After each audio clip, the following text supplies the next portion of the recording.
O contrato estava queimando entre os dedos dela. Não metaforicamente.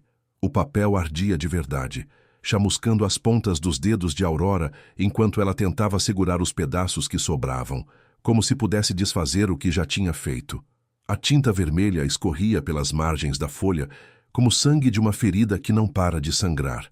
E no centro daquele quarto escuro, com a lua lá, fora pulsando numa cor que lua nenhuma deveria ter, ela percebeu que o homem que tinha feito o acordo com ela estava sorrindo. Mas não era um sorriso de triunfo. Era um sorriso de alguém que acabou de perder alguma coisa que não sabia que queria. Aurora Valen olhou para aquele rosto impossível, feito de luz e sombra em proporções que não deveriam existir na mesma face, e gritou uma única palavra. Por quê? O papel queimou até o fim.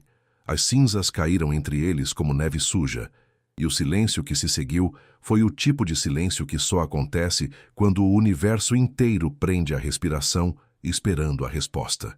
Ele não respondeu imediatamente, e naquele espaço entre a pergunta e a resposta que nunca viria de forma simples, estava toda a história. Você já chegou tão perto do que sempre quis que conseguia quase tocar, e viu tudo escapar pelos dedos na hora errada?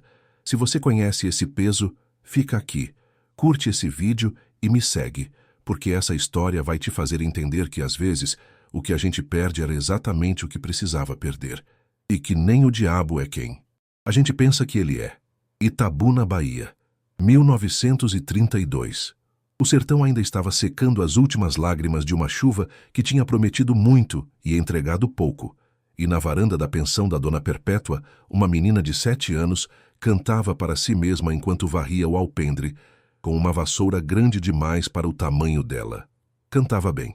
Cantava com uma naturalidade perturbadora, como se a melodia fosse uma coisa que ela simplesmente respirava em vez de aprender. Mas o que mais chamava a atenção não era a voz. Era o jeito que ela parava de cantar quando alguém aparecia. Calava a música como quem fecha uma janela antes que o frio entre. Como quem aprende cedo demais que coisas bonitas precisam ser escondidas para não serem tomadas. Aurora Celestina Valen. Tinha cabelo da cor do milho maduro, olhos que mudavam de verde para âmbar dependendo da luz, e uma mãe que tinha ido embora numa tarde de quarta-feira sem deixar bilhete, levando consigo apenas o vestido azul que usava para ir à missa e a foto do casamento. O pai, Nestor Valen, era um homem que tinha aprendido a confundir silêncio com dignidade. Trabalhava na ferragem do centro, chegava em casa com as mãos negras de graxa, jantava o que tinha na panela sem perguntar o que era e dormia. Não era mau. Era apenas alguém que tinha guardado toda a sua capacidade de sentir numa gaveta trancada depois que a mulher foi embora e simplesmente não encontrou mais a chave. Cuidava de Aurora do jeito que sabia, com teto, comida e ausência. A menina aprendeu a preencher o espaço que o pai deixava vazio com música. Cada música era uma conversa que ela não conseguia ter. Cada melodia era uma pergunta que ninguém respondia. E quando a Dona Perpétua ouvia e chamava a atenção, para com esse barulho, Aurora, os hóspedes estão dormindo. A menina fechava a janela de novo e engolia a nota que tinha sobrado na garganta. Engolia e guardava. Por anos guardou. Aos 17 anos, Aurora Valen era o tipo de mulher que fazia as pessoas pararem no meio do que estavam fazendo, não apenas pelos cabelos, que tinham ficado naquela cor impossível de dourado claro, que parecia capturar luz mesmo em ambientes escuros. Não apenas pelos olhos, que ainda faziam aquela coisa de mudar de cor com a luz do dia. Era uma combinação de tudo, isso com um jeito de andar, que sugeria que ela sabia exatamente para onde ia, mesmo nos momentos em que não sabia. Especialmente nesses momentos. Tinha conseguido um emprego cantando nas noites de sábado no bar do Expedito, que ficava na beira da estação e atendia os viajantes que passavam, e os homens da cidade que queriam fingir que eram viajantes por algumas horas. Era um lugar com cheiro de cachaça barata e saudade cara, e toda vez que Aurora abria a boca para cantar, o barulho parava. Não ia diminuindo. Parava. De uma vez. O Expedito, que era um homem gordo e bem-humorado, com bigode de coronel e coração de avô, pagava a ela o que podia, que não era muito, e deixava ela comer da cozinha depois do serviço. Por um tempo, pareceu suficiente, mas Aurora tinha um problema sério. Ela não sabia cantar apenas. Ela precisava ser ouvida. Precisava que as pessoas levassem aquelas músicas embora com elas, que cantarolassem no caminho de casa sem saber por quê, que acordassem na manhã seguinte com a melodia ainda no pescoço. Precisava que a voz dela importasse de um jeito que durava. O bar do Expedito ficava pequeno uma semana depois que ela começou a tocar ali. E foi numa dessas noites que apareceu Raimundo Caixeiro. Raimundo não era o nome artístico dele. O nome artístico era Maestro Ramiro Vasconcelos, e ele distribuía cartões de visita impressos em papel grosso com letras douradas para qualquer um que cruzasse o seu caminho dentro de um raio de 50 metros. Tinha vindo do Recife, dizia, e antes disso de Salvador e, antes disso, do Rio de Janeiro, onde tinha conexões importantes com pessoas da rádio. Tinha 50 e poucos anos que pareciam 60, ternos que tinham sido bons numa época que já passou, e uma capacidade impressionante de falar por 40 minutos sobre os próprios talentos sem uma única vez mencionar um resultado concreto. Mas tinha uma coisa que Raimundo Caixeiro tinha de verdade. Ele entendia de voz. Sentou, na mesa mais próxima do improviso que servia de palco, pediu uma cachaça com mel e ficou olhando para Aurora com a atenção de um relojoeiro diante de um mecanismo que não conhece, mas quer desmontar. Quando ela terminou de cantar e foi ao bar pedir água, ele apareceu do nada ao lado dela. "Você joga fora", disse ele, sem mais nem menos. Aurora olhou para ele da cabeça aos pés com a expressão de quem avalia um vendedor de beira de estrada. "Desculpa, a sua voz. Você joga fora. Canta tudo no peito porque é seguro, porque funciona aqui, porque as pessoas aplaudem. Mas você tem registro de cabeça que não usa nunca. Tem controle de dinâmica que esconde. Tem uns agudos que aparecem por acidente quando você esquece de se conter." Ele bebeu um gole da cachaça que o Expedito tinha colocado à sua frente. "Aqui todo mundo acha que você é boa. No Rio eles iam achar que você é extraordinária. Tem diferença." O silêncio que se seguiu foi o tipo que Aurora usava para pensar. "Você é empresário?" perguntou ela. "Sou produtor." "E o que um produtor quer com uma cantora de bar do interior da Bahia?" Raimundo colocou o cartão de visita na beira do balcão entre eles. "Quer chegar ao Rio antes que você se convença de que isso aqui é suficiente." Aurora olhou para o cartão, para ele, para o cartão de novo. Guardou na manga do vestido sem dizer nada. Naquela noite, cantou com o registro de cabeça que ele tinha mencionado, como quem não consegue deixar de mostrar uma carta depois que alguém apontou que ela estava na mão. Raimundo ouviu com os olhos fechados e um sorriso pequeno no canto da boca. Ela foi ao Rio. Claro que foi. Com uma mala de couro que tinha pertencido à mãe, encontrada no fundo do guarda-roupa de Nestor, que nunca tinha a jogado fora, e 23 cruzeiros guardados em papel de pão dentro do sutiã. Despediu-se do pai, numa manhã que cheirava a poeira vermelha e trem atrasado, e Nestor ficou parado na plataforma, com as mãos nos bolsos e um nó no pescoço que não era gravata. "Cuida de você", disse ele.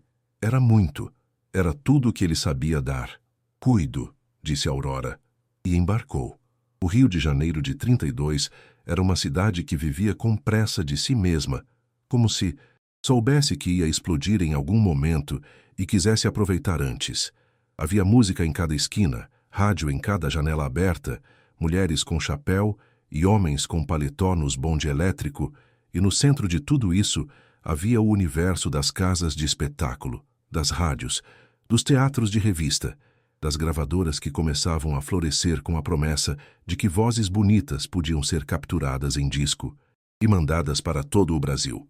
Raimundo tinha um apartamento na Lapa, que dividia com outros 2 músicos, e a coleção inteira de partituras que não cabia mais em nenhuma prateleira e se espalhava pelo chão em pilhas que ameaçavam topografia própria. Foi lá que Aurora dormiu nos primeiros 15 dias no sofá da sala, com a mala de couro embaixo da cabeça.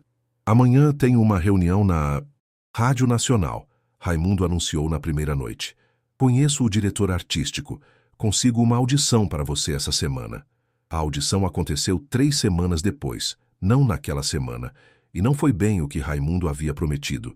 Não foi com o diretor artístico, foi com um assistente do diretor, num corredor do fundo do prédio, enquanto outra cantora esperava do lado de fora com olhos que mediam Aurora da cabeça aos pés e de volta. Aurora cantou. O assistente do diretor ouviu com a expressão de quem está fazendo um favor, agradeceu, disse que ia passar para a frente e desapareceu por uma porta que ela nunca mais viu abrir. Não ligoraram. Raimundo disse que era assim, que levava tempo, que ele tinha outros contatos, que semana que vem ia ser diferente. Semana que vem foi igual. 6 meses. Depois 1 ano. Aurora encontrou um quarto para alugar sozinha numa pensão em Santa Teresa. Menor que o sofá da Lapa, mas seu. Arrumou emprego como costureira de dia e cantora de fim de semana numa casa de choro que pagava mal, mas pagava na hora. Guardou o que podia. Mandou uma carta para Nestor a cada mês. Ele respondia com postais. Aqui está bem, cuida de você. Raimundo continuou prometendo. As promessas foram minguando em tamanho conforme o tempo passava, como pão que endurece se ninguém come. O problema não era só Raimundo. O problema era o mercado.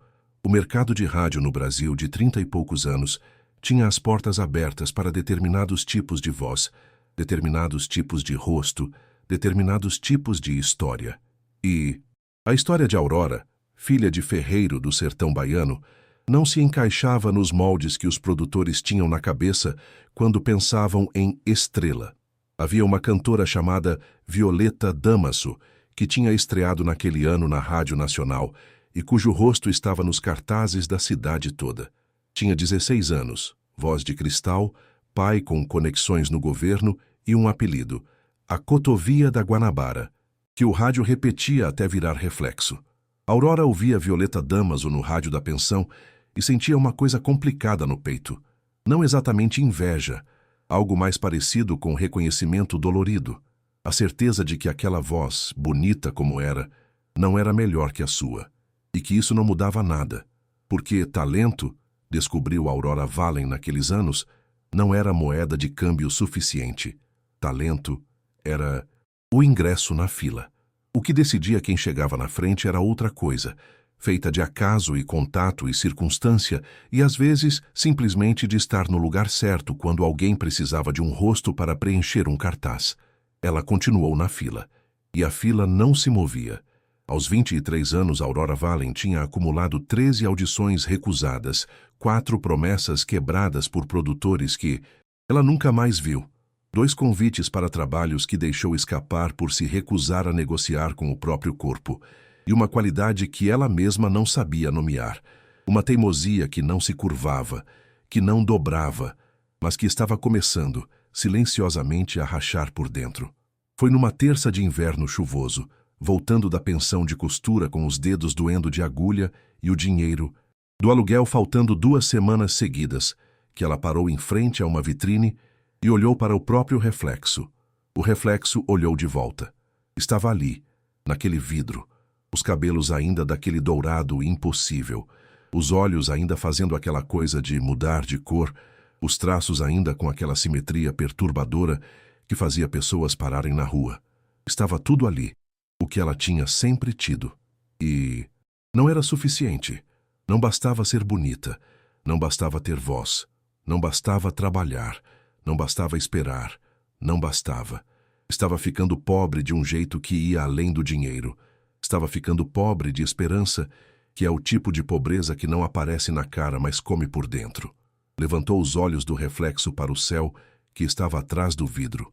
A lua, naquela noite, estava vermelha, não levemente rosada, não alaranjada de horizonte. Vermelha, do tipo de vermelho que os homens velhos do sertão chamavam de presságio, e as mulheres velhas do sertão chamavam de aviso. Aurora ficou olhando para ela por um tempo que não soube medir, e então disse em voz baixa para ninguém em particular, ou para quem estivesse escutando: eu daria qualquer coisa. O homem apareceu no dia seguinte, não de forma dramática, não com trovão nem com cheiro de enxofre, nem com nada do tipo que as histórias prometem. Apareceu sentado na mesa do café da manhã, da pensão de Dona Luziara, como se sempre tivesse estado ali, comendo pão com manteiga e lendo um jornal com uma atenção que parecia ligeiramente teatral. Alto, cabelo escuro com fio de prata nas têmporas que não combinava com a idade que aparentava, porque aparentava no máximo 35, mas havia nos olhos uma profundidade que pertencia a outra escala de tempo completamente. Vestido bem, mas não ostensivamente. O tipo de pessoa que ocupa o espaço com uma naturalidade que faz o espaço parecer que foi feito para recebê-la. Olhou para Aurora quando ela entrou e sorriu. Não o sorriso de avaliação que ela recebia dos homens nos bares. Algo mais parecido com reconhecimento. "Bom dia", disse ele. "Você está atrasada." Aurora parou. "Atrasada para quê?" "Para se tornar o que você deveria ser." Ele dobrou o jornal com cuidado desnecessário. "Sente-se. Seu café está esfriando." Havia uma xícara de café com leite na mesa, do lado de onde ela geralmente sentava, que ela não tinha pedido. Ela deveria ter ido embora. Sentou. "Meu nome é Lúcio", disse ele. E assim começou.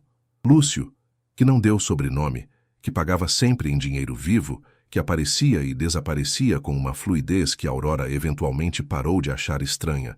Disse que era empresário. Disse que trabalhava com talentos. Disse que tinha ouvido ela cantar de passagem, sem especificar onde ou quando, e que tinha interesse em investir. Nos dias seguintes disse muitas coisas, mas mais que as palavras havia o jeito que ele ouvia. Quando Aurora falava sobre música, sobre o que queria da carreira, sobre os anos de tentativa e fracasso, ele ouvia com uma atenção tão completa que era fisicamente desconcertante, como se cada palavra dela fosse informação preciosa que ele estava arquivando com cuidado. "Você tem medo", disse ele, numa tarde, em que estavam sentados num banco de praça, e ela tinha acabado de explicar por que tinha recusado o convite para cantar na festa de um político importante. "Não de fracassar. Você tem medo de que seu sucesso dependa de decisões que te diminuem. Isso não é medo, é princípio. É as duas coisas." Ele jogou uma migalha de pão para um pombo desorientado perto dos pés dele. "O problema não é ter princípio. O problema é usar o princípio como desculpa para não admitir o medo." Aurora ficou em silêncio por um momento. "E você que é tão sábio", disse ela finalmente, "o que faria no meu lugar?" Lúcio olhou para ela com aqueles olhos que tinham a profundidade de algo muito mais velho que o rosto que os carregava. "Faria um acordo", disse ele. Simplesmente. Foram 3 semanas antes que a conversa chegou de verdade onde estava sempre indo.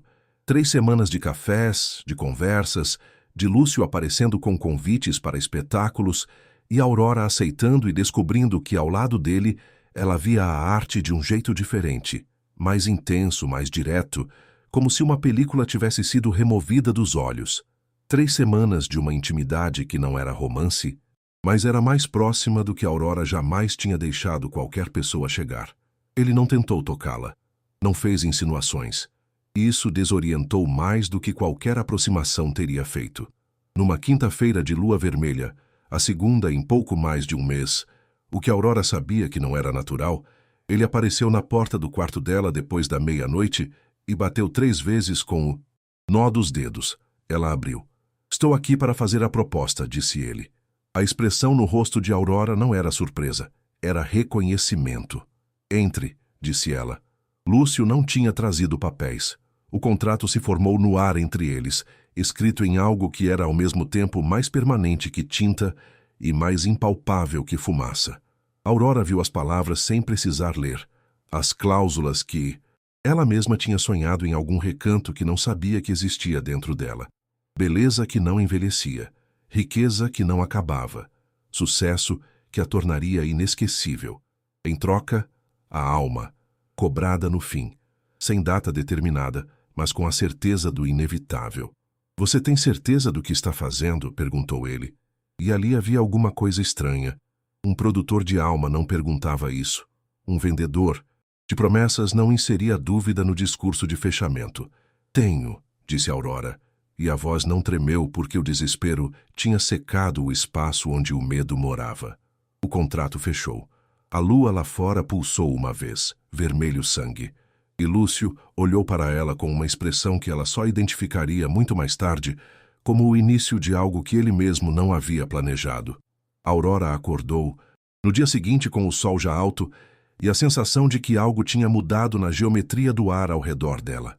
Não imediatamente visível, mas presente, como quando a temperatura de um quarto muda 3 graus E o corpo percebe antes da mente. Foi ao banheiro. Olhou para o espelho. Era ela. Os mesmos traços, o mesmo cabelo, os mesmos olhos. Mas havia uma luminosidade diferente. Não sobrenatural, não impossível, mas o tipo de presença que faz as pessoas olharem 2 vezes sem saber por quê. Desceu para o café. Dona Luziara a olhou e parou no meio de mexer o mingau. Aurora, filha, você está diferente. Dormi bem, disse Aurora. Na rua, 2 homens tropeçaram um no outro olhando para ela. Uma mulher na esquina parou de falar no meio de uma frase. Pequenas coisas, mas o tipo de pequenas coisas que se acumulam até criar uma realidade diferente. 3 dias depois, o telefone tocou na pensão e Dona Luziara gritou lá de baixo que era para ela. Um produtor que ela tinha encontrado numa audição 8 meses antes, que tinha sido educado mais vago. Estava ligando para perguntar se ela ainda estava disponível para um teste de rádio. Com urgência, porque surgiu uma oportunidade. Aurora foi ao teste. O estúdio cheirava a verniz novo e cigarro velho, e o técnico que a instalou no microfone tinha o jeito cansado de quem já ouviu centenas de vozes e aprendeu a não se emocionar com nenhuma. Até ouvir ela, cantou por 40 minutos. O técnico parou de fazer outras coisas. O produtor entrou no estúdio 2 minutos depois, do início que não era o combinado, e ficou parado na porta com o cigarro esquecido nos dedos. Quando terminou, o silêncio durou o dobro do que deveria. Segunda-feira, disse o produtor finalmente. Você começa segunda-feira. Aurora apertou os dedos na alça da bolsa para não deixar escapar nada que parecesse desespero ou necessidade. Segunda-feira, concordou. Saiu do estúdio e foi andar pela cidade. Precisava de ar, de movimento, de espaço para deixar aquilo assentar. Domingo à tarde, a Lapa estava acordando com o ritmo de sempre. Os bares se abrindo, os músicos se instalando, o cheiro de comida misturado com gasolina e rio distante. Aurora caminhou entre tudo aquilo com a leveza de quem está prestes a virar outra pessoa e ainda não sabe direito como se sentir a respeito. Lúcio estava sentado num banco na beira da escadaria como se esperasse. O que ela percebeu provavelmente era o caso. Você ouviu, disse ela. Não era pergunta. Ouço tudo o que importa. Ele se levantou quando ela chegou perto. E então? Segunda-feira começo na rádio. Ele sorriu. O mesmo sorriso de reconhecimento do primeiro dia. O acordo está funcionando, disse ela. Estava testando alguma coisa com essa afirmação, verificando a reação, calibrando. Por enquanto, disse Lúcio. Por enquanto. Ela guardou essa palavra como se fosse uma moeda estranha de país desconhecido, sem valor imediato identificável, mas com a sensação de que ia precisar dela mais tarde. A Rádio Clube do Brasil não era a nacional, mas era próxima o suficiente. Transmitia para o Rio e arredores. Tinha patrocinadores de peso e um programa noturno de música popular que chegava a 200 mil ouvintes nos melhores dias. Aurora entrou naquele ambiente como alguém que sempre deveria ter estado ali. Em 2 semanas, o programa dela tinha os maiores índices de audiência da emissora no horário. Em 1 mês havia cartas, pilhas de cartas de ouvintes que escreviam para dizer que a voz dela tinha feito coisas, feito alguém chorar sem saber por quê, feito um casal se reconciliar depois de 1 mês de silêncio, feito uma velha senhora em Niterói sair do quarto onde estava havia semanas. Aurora lia cada carta, guardava algumas. Era isso que tinha procurado. Não o sucesso como conceito, mas o sucesso como conexão. A prova de que a voz dela atravessava o rádio e chegava viva do outro lado. E então, o diretor da Nacional mandou recado, através de intermediários com ar de embaixadores, que queria uma reunião. E então o produtor mais importante do Rio marcou encontro para discutir um contrato de gravação. E então um empresário do Rio Grande do Sul ligou sobre uma turnê. 3 coisas ao mesmo tempo. 3 portas abrindo de uma vez como se o muro tivesse finalmente cedido e a maré vindo por todos os lados, simultaneamente. Aurora marcou os 3 compromissos para a mesma semana. E na mesma semana, os 3 desabaram. O diretor da Nacional adoeceu gravemente na véspera da reunião. Coisa de rins, disseram, inesperada e severa. O encontro foi cancelado sem reagendamento. O produtor mais importante do Rio apareceu na reunião, olhou para a Aurora e então algo mudou nos olhos dele. Não repulsa, não desinteresse, mas uma perturbação sutil, como quem vê alguma coisa que não entende e decide que é mais seguro não se aproximar. Encerrou a reunião em 17 minutos com um "vou pensar e entro em contato", que tinha o som específico de uma porta fechando. O empresário do Rio Grande do Sul ligou cancelando. Problemas internos, reestruturação, talvez no ano seguinte. Uma semana, 3 oportunidades, nenhuma.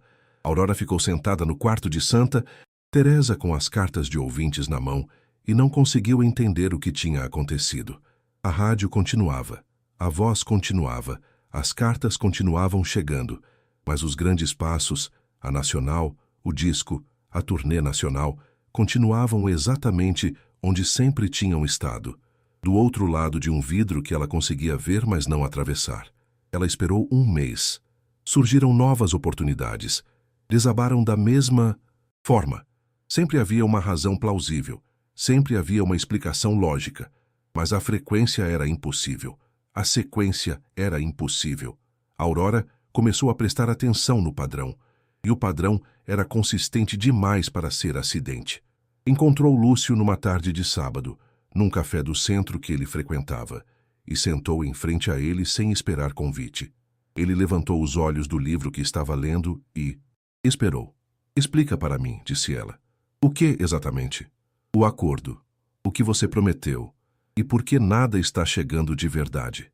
Lúcio fechou o livro com calma. Pediu mais café para o garçom com um gesto discreto. "O acordo está sendo cumprido", disse ele. "Não está. A beleza está.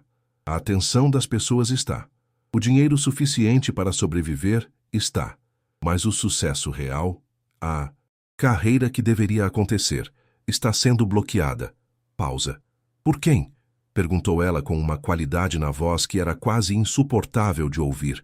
A qualidade de alguém que já sabe, mas precisa que seja dito em voz alta. Lúcio olhou para ela por um longo tempo. "Por mim", disse ele. O café esfriou entre eles enquanto Aurora processava essa palavra. "Por que você quebraria seu próprio acordo?", disse ela finalmente. E a voz era baixa e perigosa de um jeito específico. O tipo de perigo que não grita. Lúcio se levantou abruptamente, o que era incomum. Ele que nunca perdia a compostura. E foi até a janela que dava para a rua. Ficou de costas para ela por alguns segundos. Quando se virou, havia na expressão dele algo que ela nunca tinha visto. Não nos 40 dias desde que se conheceram. Não em nenhuma conversa, em nenhuma tarde de praça, em nenhum espetáculo que tinham assistido juntos. Havia confusão. Lúcio, que presumia-se que sabia tudo, que fazia acordos com almas desde que o mundo existia, que conhecia o coração humano melhor do que os próprios humanos, estava confuso. E então, Aurora entendeu. "Você não pode fazer isso", disse. E ela, não era acusação, era constatação, a voz de alguém montando um quebra-cabeça e colocando a última peça. "Não consigo não fazer", disse ele. E havia nessas 4 palavras um peso de algo que não queria existir, mas existia de qualquer jeito. "Lúcio." Ela se levantou também. "Você é... Eu sei o que sou.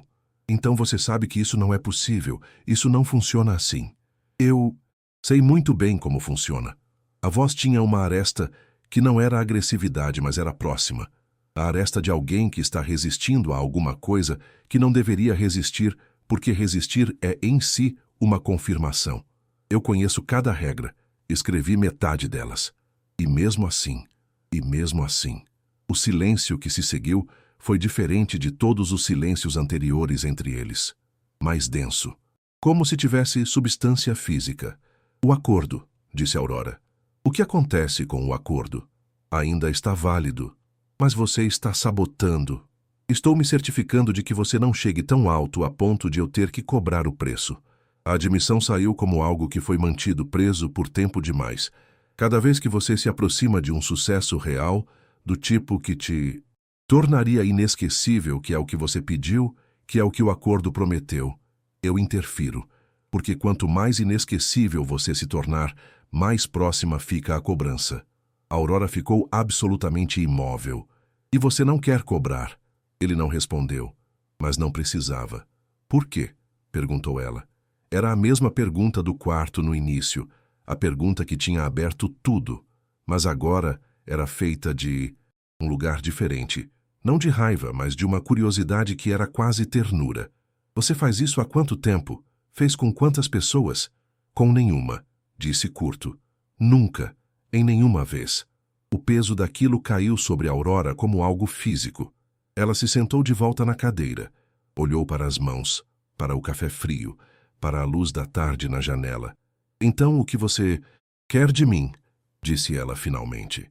Lúcio ficou parado por um momento que parecia conter mais tempo do que deveria ser possível. Nada que eu devesse querer, disse ele.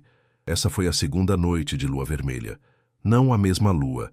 Haviam passado quase 2 meses, mas o mesmo tipo. Aurora foi até o quarto, ficou parada na janela olhando para aquela cor que não era natural, e deixou que a enormidade do que sabia assentasse no corpo. Havia feito um pacto com o diabo. O diabo tinha se apaixonado por ela. E por isso mesmo, o acordo que deveria destruí-la estava sendo desfeito por dentro. Não pela graça de algum ser superior, não por intervenção divina, não pela própria virtude de Aurora, mas porque aquele que tinha o poder de cobrar, o preço não conseguia mais querer cobrá-lo. A ironia era tão absoluta que beirava o sagrado. Aurora havia procurado o poder através do desespero. Havia vendido a própria alma pela certeza de não ser esquecida. E o único resultado real desse pacto tinha sido criar no ser mais improvável do universo uma vulnerabilidade que não existia antes dela. Ela tinha corrompido o incorruptível. E não sabia se isso era salvação ou condenação de um tipo diferente. Nos dias seguintes, nada foi dito diretamente. Continuaram a se ver. No café, na praça, numa tarde em que choveu, e eles ficaram embaixo de uma marquise esperando o temporal passar, conversando sobre música com a naturalidade de quem não tem um pacto sobrenatural e uma admissão impossível pesando em cada palavra. Mas tudo tinha mudado de textura. Aurora cantava no rádio e sabia que ele ouvia, não como empresário ou produtor, mas como alguém que tinha encontrado naquela voz alguma coisa que não estava procurando e não sabia o que fazer com o achado. E ela, que tinha aprendido cedo a fechar janelas quando alguém se aproximava, estava encontrando dentro de si a capacidade extraordinária e perturbadora de querer deixar essa janela aberta. Numa tarde de março, sentados no mesmo banco de praça da primeira conversa importante, Aurora disse: "Você poderia simplesmente me deixar ir." "Poderia", disse ele. "O acordo não seria cumprido." "Não, eu quebraria o acordo." "O que acontece com você quando você quebra um acordo?"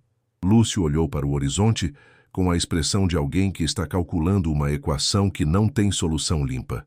"Não é recomendável, mas é possível. Tudo é possível. Possível não é sinônimo de prudente." "E se eu pedisse?" Ele se virou para ela. Os olhos, aqueles olhos com a profundidade de coisa mais velha que o tempo, fixos nela. "Você não deveria pedir, porque se você pedir, eu faço.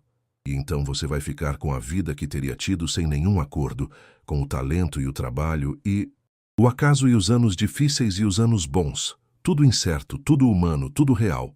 "Isso não parece terrível", disse Aurora. "Não", concordou ele. "Não parece." Silêncio. "Mas você me deixa", disse ela. "Se você quebrar o acordo, você se vai." Pausa longa. O tipo de pausa que contém uma resposta que ambos já sabem. "Sou o que sou", disse Lúcio. "Eu me sento em cafés e me dou ao luxo de ouvir uma mulher falar sobre música durante algumas semanas, e depois me lembro de que existe uma ordem das coisas que não foi feita para incluir este tipo de coisa. Você criou essa ordem. Parte dela." A voz era quase divertida de um jeito que doía. "Que é exatamente porque eu sei que não tem espaço para isso." Aurora olhou para as pombas que disputavam migalhas nos paralelepípedos. "Então faça o acordo funcionar direito", disse ela. "Dê-me o sucesso que prometeu. Deixe os astros se alinharem. Tome a alma no fim quando chegar a hora. Cumpra o que combinou." "Não consigo." "Por quê?" "Porque toda vez que imagino o fim dessa história, o sucesso se completando, o prazo chegando, eu aparecendo para cobrar, o que sinto não é satisfação de um acordo cumprido. Ele não terminou a frase.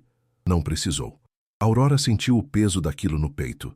Não como vitória, não como triunfo, mas como alguma coisa que era ao mesmo tempo a coisa mais bonita e mais impossível que já tinha acontecido com ela. Então o que a gente faz? Disse ela. A resposta não veio naquela tarde, nem na seguinte. Veio numa noite em que Aurora estava no estúdio gravando um especial, e a sessão foi tão além do que estava planejado, a voz encontrando uma nota que ela nunca tinha encontrado antes, o técnico parando de fazer qualquer outra coisa, o produtor entrando no estúdio com olhos arregalados, que quando terminou às 2 da manhã, ela saiu para a rua e encontrou Lúcio encostado no muro do lado de fora. Você ouviu? Disse ela. Ouvi. Não interferiu. Não. Um momento. Não consegui. Aurora parou em frente a ele. O rio, às 2 da manhã, fazia seus próprios sons ao redor deles. Um bonde distante, uma discussão de bar, uma música saindo de alguma janela. Lúcio, Aurora, quebra o acordo. Ele a olhou. Não pelo sucesso, não pela alma. Quebra porque é a única coisa honesta a fazer aqui. A honestidade não é exatamente minha área de especialidade. Eu sei. E mesmo assim você não consegue mentir para mim. Pausa. Não, disse ele. Não consigo. Aurora deu um passo em direção a ele. Um único passo, medido. Você vai embora se quebrar. Sim. E eu fico com a vida real, com tudo incerto, com tudo seu. Ela olhou para as mãos dele. Aquelas mãos que pareciam pertencer a alguém que tinha tocado em cada coisa que existe no mundo. E levantou os olhos para o rosto. Quanto tempo você tem? Lúcio entendeu a pergunta. Até amanhecer. Aurora assentiu, devagar, com uma espécie de serenidade que não era resignação, era escolha. Então fica até amanhecer, disse ela. A cidade acordou com o céu passando de roxo para dourado, e eles estavam sentados na escada de uma igreja que não era de nenhuma religião específica, mas tinha aquele tipo de arquitetura que convida ao silêncio e à permanência. Tinham falado a noite toda, não sobre o pacto, não sobre a alma ou o preço ou as consequências. Tinham falado sobre música, sobre o que faz uma voz realmente chegar no outro lado, sobre a diferença entre talento e presença, sobre por que algumas canções vivem para sempre e outras morrem na semana seguinte. Tinham falado sobre o pai ferreiro de Aurora e sobre o silêncio que ele usava como proteção. Tinham falado sobre coisas que Lúcio tinha visto ao longo de um tempo que era impossível de imaginar. Não as guerras e os horrores, que eram o que as pessoas sempre presumiam que um ser, como ele carregava, mas os momentos pequenos. Uma mulher cantando para um filho, um velho plantando uma árvore que não ia viver para ver crescer, um homem perdoando o outro sem que o outro soubesse. São essas as coisas que você guarda, disse Aurora. São essas as coisas que fazem sentido guardar. Ela olhou para o céu que ia clarificando. Você vai me fazer falta, disse ela. Ele ficou em silêncio por um momento que tinha o peso de algo imenso sendo decidido. Você também. E então, com uma precisão cirúrgica que era provavelmente a coisa mais honesta que tinha dito em muito tempo, mais do que deveria ser possível. O contrato, ela não sabia bem como sabia onde estava, mas sabia, estava queimando. Não metaforicamente. Estava queimando no espaço entre eles, as cláusulas se desfazendo em cinzas que cheiravam a algo que não era enxofre, mas era próximo. Mais próximo do tipo de cheiro que tem numa fogueira quando você queima cartas antigas. Aurora ficou olhando enquanto queimava. Quando terminou, havia apenas ar onde antes havia um acordo. Ela respirou fundo. Sentiu alguma coisa no peito. Leveza, perda, as duas coisas juntas formando uma coisa só que não tinha nome. Quando virou a cabeça para onde Lúcio estava sentado, a escada estava vazia. Ela ficou ali por mais um tempo, sozinha na escada da igreja, enquanto o rio acordava ao redor dela com todo o barulho e a indiferença e a vida de sempre. Um pombo pousou a 3 degraus abaixo e a olhou com aquela expressão de pássaro que não tem expressão. Aurora riu. Não foi um riso de alegria limpa nem de tristeza pura. Foi o tipo de riso que acontece quando a vida é ao mesmo tempo muito mais e muito menos do que você planejou, e você não sabe o que fazer com isso exceto rir e continuar. Desceu a escada. A cidade se abriu à sua frente com tudo o que ainda estava por acontecer. O especial de rádio foi ao ar 3 semanas depois. Naquela noite, o rio parou do jeito que Aurora tinha sempre sonhado que o rio parasse. Não o rio inteiro, mas os bares que tinham rádio ligado, e as casas onde as pessoas ouviam com atenção, e os carros parados em semáforos onde o motorista virou o volume para cima sem perceber por quê. Uma mulher em Copacabana interrompeu uma discussão com o marido para ouvir o final de uma canção. Um velho em São Cristóvão pediu para o neto que estava passando para parar e escutar. Uma menina de 7 anos em Itabuna, filha de alguém que Aurora nunca saberia que existia, ouviu a voz saindo do rádio da cozinha e parou de brincar para escutar, com a atenção específica de quem reconhece, em outra pessoa, alguma coisa que ainda está descobrindo em si mesma. A Rádio Nacional ligou na manhã seguinte. Desta vez, o diretor artístico ligou pessoalmente. Os meses que se seguiram foram tudo o que Aurora tinha imaginado e nada do jeito que tinha imaginado. O sucesso chegou.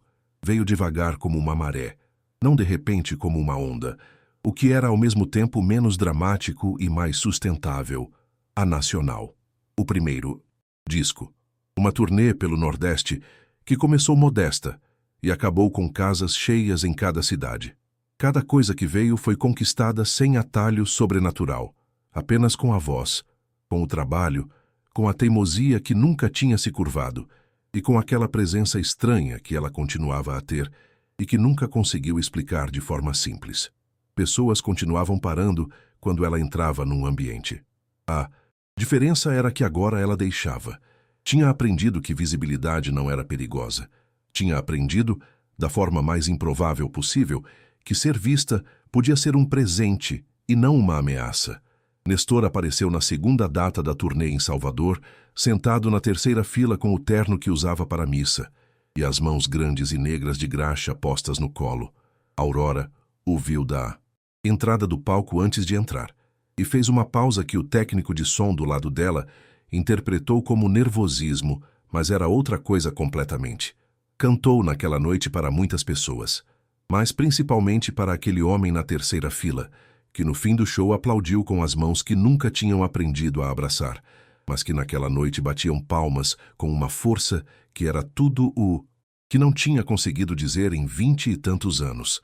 Na saída, ele esperou enquanto o resto do público dispersava. "Você ficou", disse Aurora. "Sempre fiquei", disse Nestor.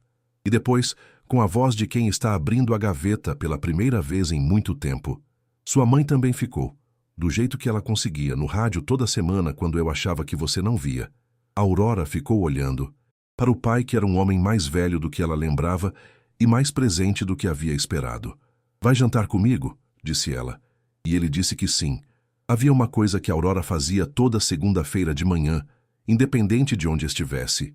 Ia até uma janela, de hotel, de pensão, de apartamento, e ficava olhando para o céu por alguns minutos com o café na mão. Não rezava, não falava, apenas ficava ali. Não era ritual de saudade. Era mais próximo de reconhecimento, a consciência de que havia uma presença que às vezes ela quase conseguia sentir no espaço entre os sons, no silêncio específico de depois de uma canção muito boa, nas tardes em que a luz batia de um jeito que não era exatamente natural. Não havia como saber se era real, mas havia uma tarde em São Paulo, numa rua onde ela estava voltando de uma gravação, em que o vento virou de repente e trouxe um cheiro que não era de rio distante, nem de fumaça, nem de comida de rua, mas de alguma coisa que ela reconhecia de uma escada em Santa Teresa e uma noite que durou até o amanhecer. A Aurora parou no meio da calçada. Olhou ao redor. A rua estava cheia de gente indo para os próprios destinos. Nenhum homem de cabelo escuro com fio de prata nas têmporas. Nenhum rosto que carregava mais tempo do que aparentava. Mas o cheiro ficou por mais alguns segundos antes de se desfazer. Aurora ficou parada até o cheiro ir embora completamente, e então sorriu. Não para alguém específico, não para a rua, não para o ar. Para si mesma, para a história inteira com todas as suas impossibilidades. Continuou caminhando. Há uma canção que Aurora Wallen gravou no terceiro disco, anos depois daquela noite, anos depois de tudo, que os críticos descreviam de formas diferentes, sem nunca conseguir nomear exatamente o que a fazia tão impossível de ignorar. Uns diziam que era a técnica vocal, o controle de dinâmica que alternava entre o mais suave e o mais intenso, com uma naturalidade que não parecia aprendida.